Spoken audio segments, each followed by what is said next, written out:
you can't hear me at any point in time, please tell me to raise my voice. I know it's a bit loud out here. First, thank you everybody for coming out on this hot afternoon. My name is Mark Winston Griffith, and I'm a practicing journalist, but that's not the capacity I'm in here today with you. I'm here as a longtime community organizer and someone who cares deeply about this city, and I know the people standing around me feel the same way. I've been working in policy and politics and social justice for, almost 40 years. And again, I'm going to be showing my age here, but I remember witnessing my first charter revision in 1989. It replaced the Board of Estimate, it gave us 51 council members, and it gave us the public advocate. It was a dignified, thoughtful process. It was a complex process. It was a process that lasted probably more than 6 months or so, maybe 9 months. The city charter is our constitution, and altering it is an almost sacred process. Charter revision has the ability to change the very structure and rule of government and remap the balance of institutional power in our city. So we stand before you as a unified group of advocates, organizers, legal experts and advocates, and champions of good government to expose the current charter revision process as undemocratic, as untransparent, and as a mayoral power grab, and has been anything but dignified and well considered. That's right. So let's just go through the facts, all right? Because when you just lay out the facts, the absurdity sort of speaks for itself. So the commission that we're talking about here was established on May 21st, 2024. It held its first public input session on June the 5th, and on June 24th, it issued a preliminary report that made a series of recommendations addressing, I've got quotes up here in the air, fiscal responsibility, public safety, minority and women-owned businesses, modernization, and quote-unquote other proposals. The public hearing process is scheduled to conclude on July 12th, and the committee must submit any measures to be placed on the ballot by August 5th. All right? So just listen to that timeline. It's ridiculous. And let's just state the obvious, an open secret that everybody knows. This process is actually meant to preempt the City Council advice and consent ballot measure that passed 46 out of 51 votes in the City Council and survived easily a mayoral veto. The appointees to the commission are not broadly interested in a representative group of city builders. Now, I've got nothing against them personally. I imagine they're all people of respect, integrity, but at the end of the day, they're mayoral loyalists, and they are there to do his bidding and nobody else's. Certainly not the public. This process has been almost comically rushed. The hearings have been fully attended by both the commissioners themselves and the general public. And no one can quite understand who and what informed the preliminary report that was recently released.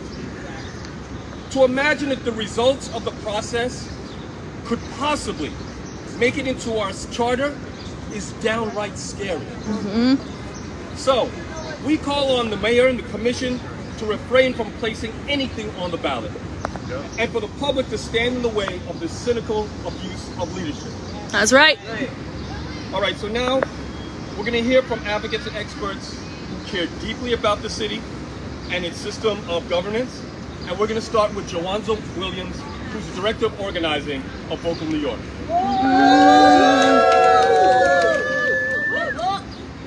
Thank you so much. Again, my name is Joanza James Williams. I use he, him pronouns.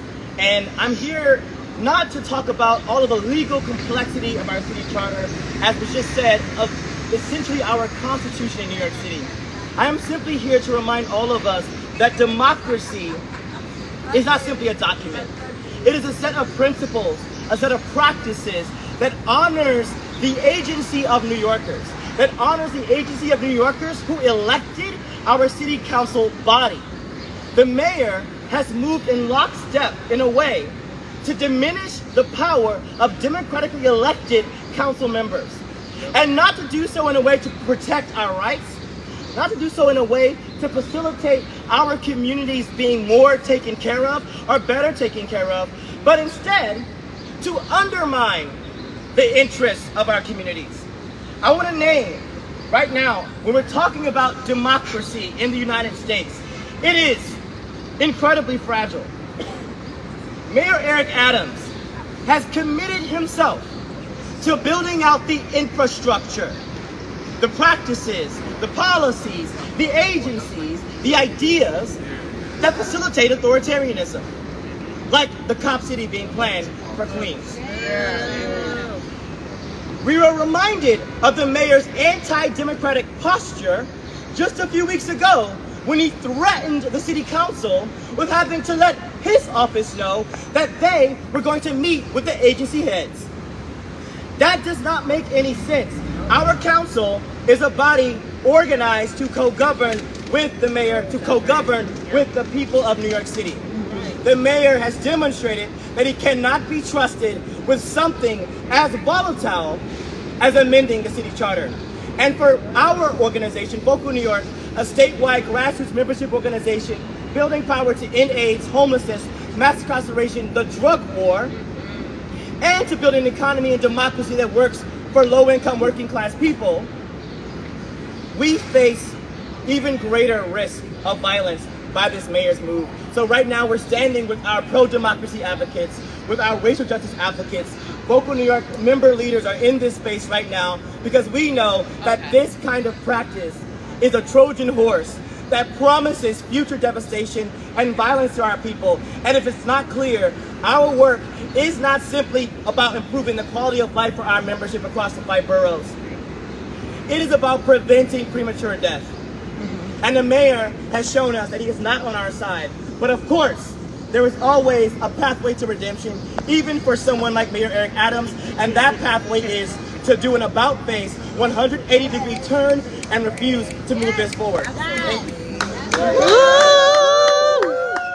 What's up? Thank you, Kwanzaa.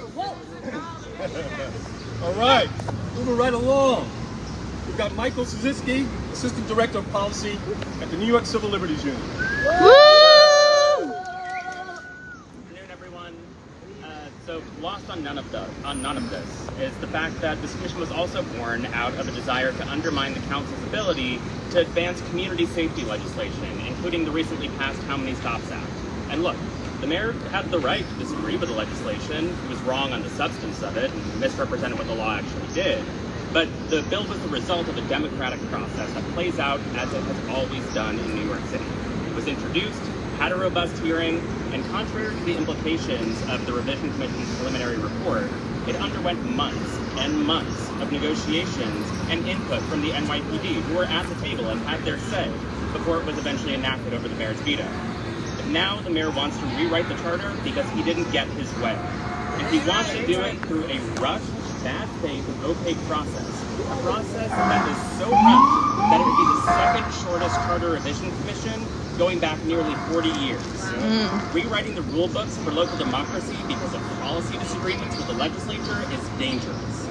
And beyond this reckless time frame, this process is designed for minimal engagement. The input sessions had been announced suddenly, barely publicized, poorly attended. New Yorkers would be forgiven for not knowing that a preliminary report was issued this week and was being voted on today. They'd be forgiven for not even knowing that this commission exists at all, because there's been so little outreach to the communities impacted by it. We know that they have to meet this August 5th deadline to finalize ballot language. But we know nothing about how they're actually going to determine what that language is and what the recommendations are. When will this commission issue its final report and make those recommendations? When will they vote on those recommendations? Will there be any real opportunity for New Yorkers to offer feedback on those recommendations before they are finalized into ballot language? All of that seems unlikely given the timeline, and it points to just how irresponsible this is as a matter of good governance. The city charter is the Constitution of New York City. Changes to it merit more than just a few weeks of an ill-thought-out process over the summer. If the commissioners are serious about their desire to revise the charter and suggest improvements to city government, then they should take the time necessary to do this process right, and not rush to propose questions for this year's ballot just to satisfy the mayor's desire to score political points against the council. New Yorkers deserve better than this. That's right. Thank you, Michael. Next up, we have my sister-in-arms, Anna Maria Aquila, co-director of New York Working Families Party. Woo!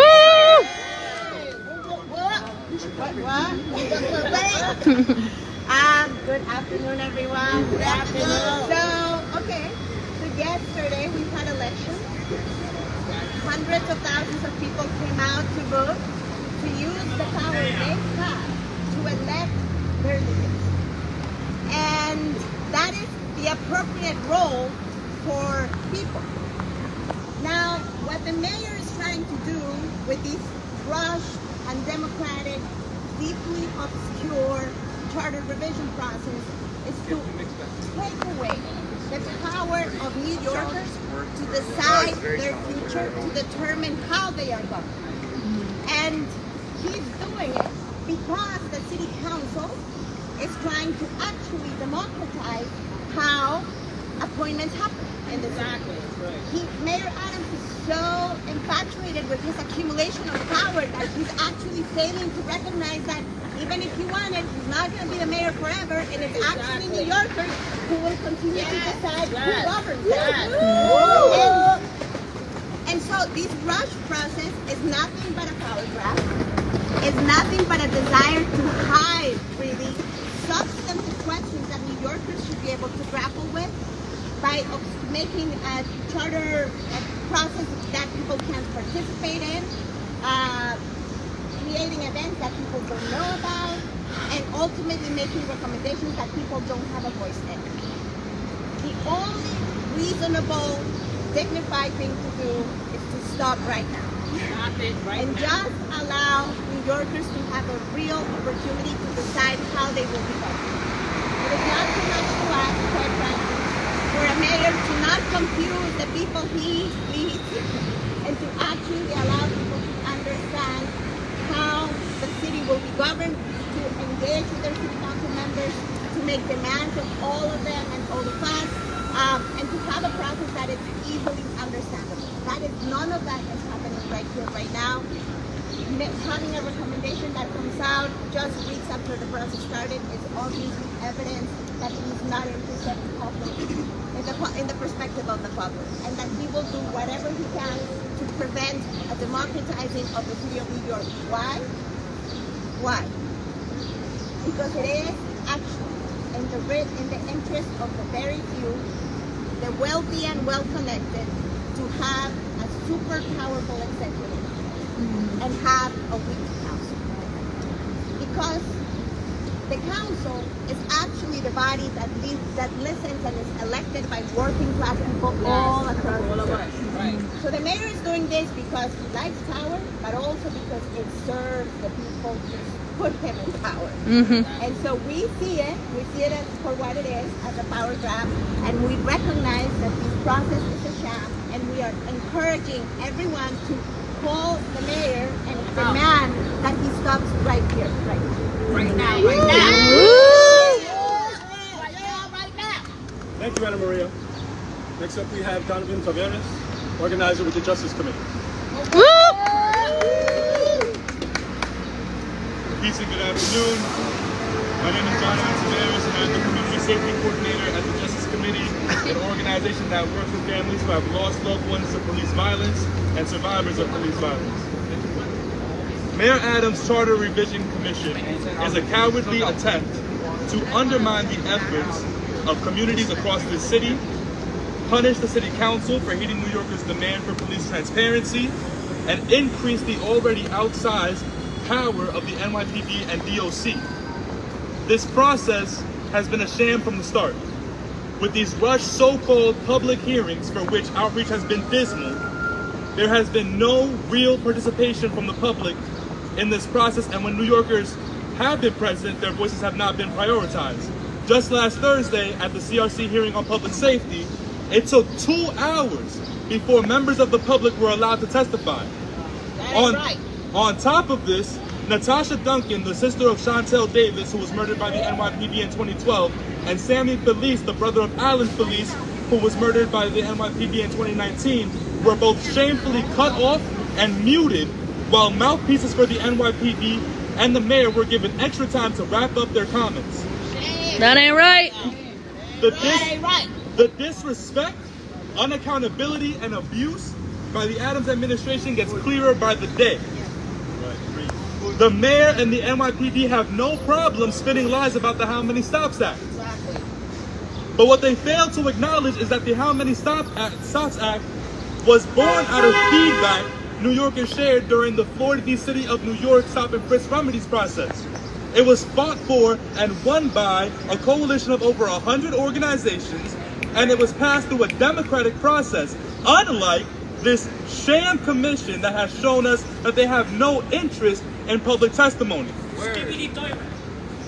The fact that the mayor is attempting to use this commission to give the NYPD more control over the legislative process when he continues to make devastating cuts to the CCRB and refuses to hold officers accountable for breaking the law and harming New Yorkers while taking out a $225 million loan to build a New York cop city is all too telling. That ain't right. Mayor Adams and the Charter Revision Committee have no interest in understanding the concerns of New Yorkers.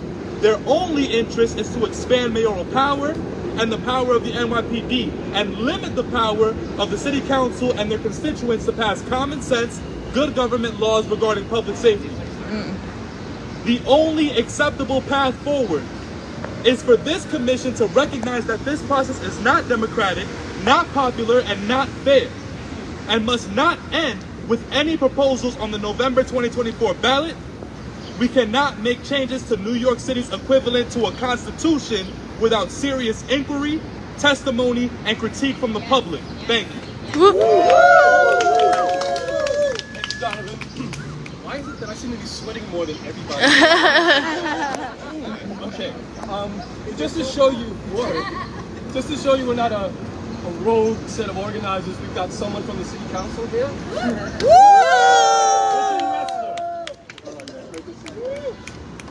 It's good to see you, Mark. It's good to be with you all. You know, this Charter Revision Commission, I believe, has had 6 public hearings. They have 5 more planned, 11 total.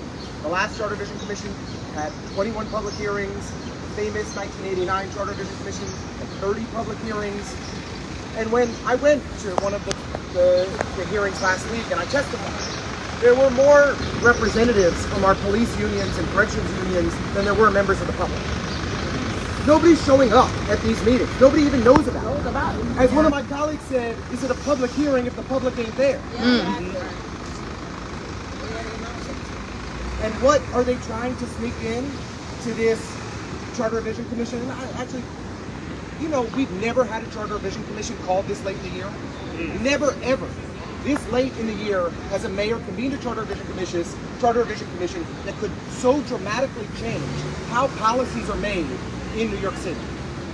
There's no time. That's why there's no public engagement. That's why there's no meaningful input. That's why this process is rushed and in the shadows, because there's no time. We all know why the mayor created this Charter Revision Commission, because he didn't like the council providing oversight of him and his administration. That's right. That's all this is about. Right? He doesn't like oversight at all. He's kicking the press out of Room 9. He kicked the press out of 1PP. He undermines and defunds the CCRB and the Board of Corrections, the entities that provide oversight of his agencies. And he's trying to stop the city council from doing its job. That's what he's about. He wants to run this city by fiat. But we're not going to let him. No, we don't. What this Charter Revision Commission's initial recommendations propose is to undermine the role of the city council. And I just want to say, as a council member, my office is on a storefront on Atlantic Avenue.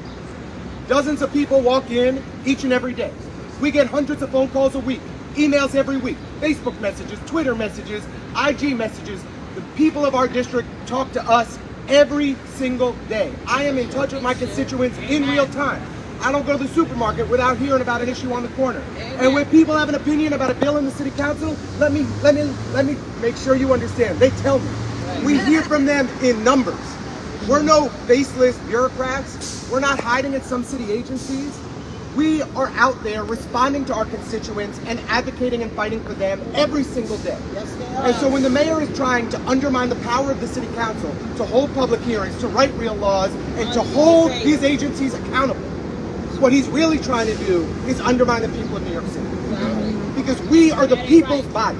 We are the folks that are out there channeling the members of New York, the people of New York City each and every day. We are proud to be the most diverse city council in the history of New York City. And we bring those diverse perspectives to our work each and every day at every hearing in the bills that we pass. This is our job. This is what we are about. That's not what the mayor wants. The mayor wants to just run things himself. He wants to stop the city council and stop the people of New York from being able to hold him accountable. But we're not going to let it. We're going to make sure that this Charter Revision Commission isn't just happening in the shadows. We're paying attention. We're holding him accountable. We're pushing back. I think this coalition can make it happen. Thank you, Councilmember Ressler. So we're almost towards the end, and I guess at the end we will take some questions, or not. But no, but there are folks here you can come and approach individually. So last but certainly not least, I want to bring up Audrey Sasson with Jayfridge, Jews for Racial and Economic Justice.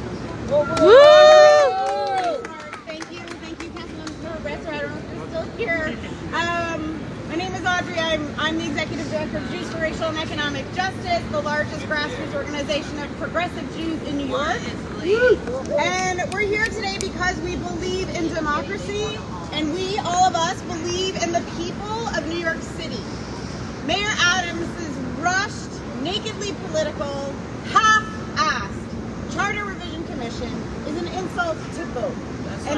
And we demand that the mayor and commissioners acknowledge how inappropriate and absolutely ludicrous it is for them to place anything on the November ballot. From the January 6th insurrection to a presidential candidate who has vowed to use executive powers to wage a campaign of vengeance against his political rivals, to last night in Westchester in the Bronx, where we found out just how much it costs to buy an election in New York State. I think it is safe to say that our democracy has lately been weakened and terribly abused. The goal of a Charter Revision Commission should be to strengthen our city's democracy, not make a mockery out of it. How else would you describe a commission that we've heard about that wants to rewrite our Constitution but is avoiding any input, any meaningful, or really any input from the people of New York? At their last meeting, I also heard in Staten Island, I think 5 people testified in an empty auditorium, and one of them was one of the commissioners. This is not how it's supposed to work. This is not it. We know it. Come on, people. The commissioners know it. The mayor absolutely knows it. It is an absolutely naked power grab, and we are all witnessing it. And I thank this coalition for exposing it. The last thing New Yorkers need right now is more shady politics, shady, self-dealing, and inept autocratic power plays. We are tired of politicians bending and twisting the process of democracy to inflate their own power. It is bad for Jews, and it is bad for all of us, which is why we're here to say it is not too late, absolutely not, for the commissioners to change direction 180 and instead show the state, the nation, and the people of New York City what responsible, thoughtful, transparent governance should look like in a democracy. Nice. We must delay any ballot items until 2025 and do this right. Woo! Thank you. This concludes our remarks. I just want to thank everybody for making it out here today. Look, we all know that this is being done in the shadows, right? And we are literally bringing it into the daylight here. And we have to tell the mayor, we have to tell the commissioner, we have to tell the city that this is an abuse of power, all right? That this will not go down, this is undemocratic, and this is not gonna happen on our watch.